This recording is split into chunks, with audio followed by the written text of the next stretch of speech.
Hello everybody, Mr. Martini here with some tips and tricks about how to use the Canvas Grades feature, as well as to ask for assignment retakes. Today's video is all about student reflection and student ownership of their work, and how they can show the grit to want to put in the effort and improve their marks. So, the first tip is using the Grades tab in Canvas. If you noticed, every class page in Canvas has Grades on the left-hand menu as one of the tabs. This is going to be a great tool for students to review scores and feedback on assignments on a regular basis. However, a quick note, Aspen is the official gradebook for DCPS. So Canvas and Aspen should reflect the same scores.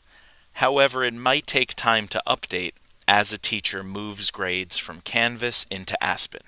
So please leave a reasonable amount of time, 24 to 48 hours, to see any changed grades in Canvas reflected officially on the Aspen score reports.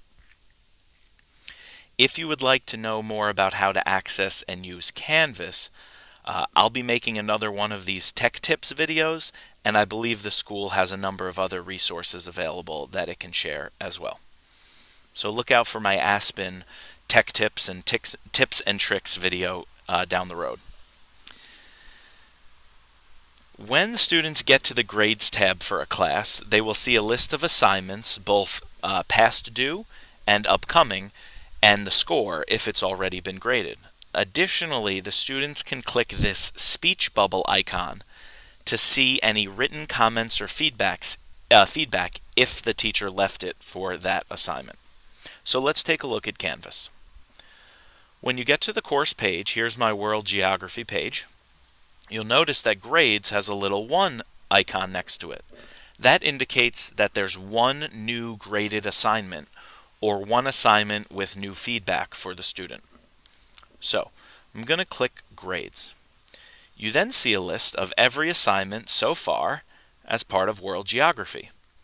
You can sort by the term, we're of course in Term 1, and you can arrange it by the due date.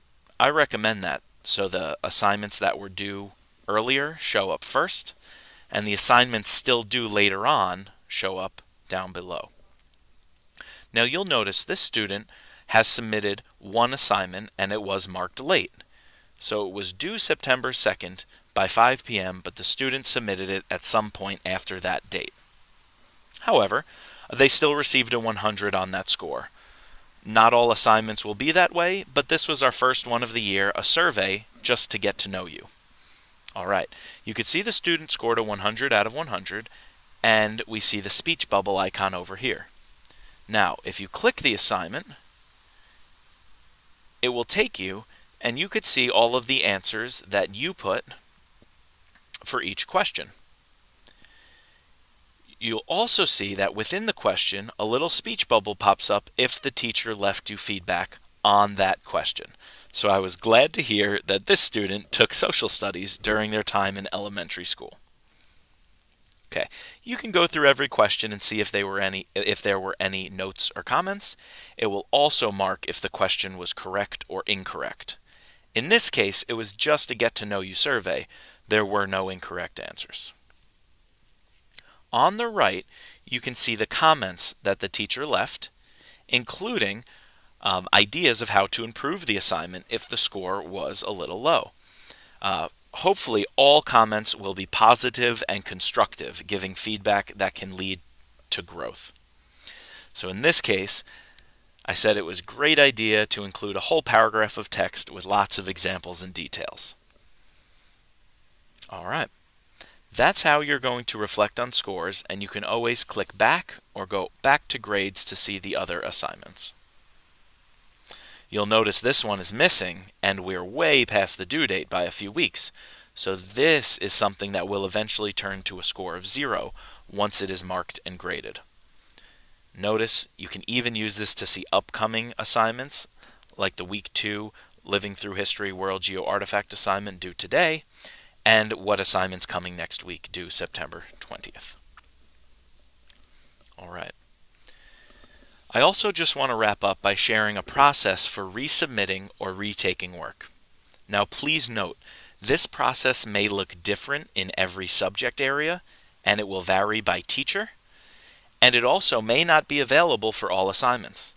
Some assignments may only be submitted once, and the work that you were able to produce will be your score for the assignment.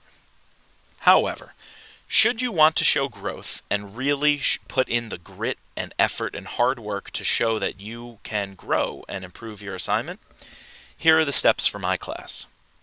First, you'll have to review the score and any feedback, written notes that I left for you in the Canvas Grades tab.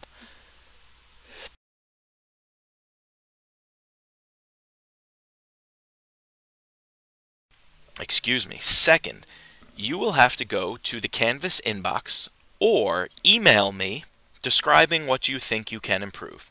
I made a tips and tricks video about using the Canvas inbox to email or reach out to a teacher, so you'll have to send me a message saying that you think you can do better and describe exactly what you think you can improve based on my feedback and comments. Lastly, when will you actually do the retake? Well, that's what Wednesdays are for. If it's an assignment that I can allow a resubmission, you will have to join my Wednesday support meeting, which will be sometime between 11:30, I should update that, 11:30 a.m. and 2:20 p.m. You can go to my World Geography class, click Join Meeting anytime between 11:30 and 2:20 p.m. on Wednesdays. In that meeting, you can ask for a retake opportunity and we'll discuss your options then. Alright, I hope this was very useful, and I'll be making another video about accessing and finding our Wednesday support meeting in case that's something you would like to take advantage of down the road. I hope this video helped you, students, see exactly how you can be reflective this school year and put in the effort to live up to our motto of Alice Deal: Here we grow!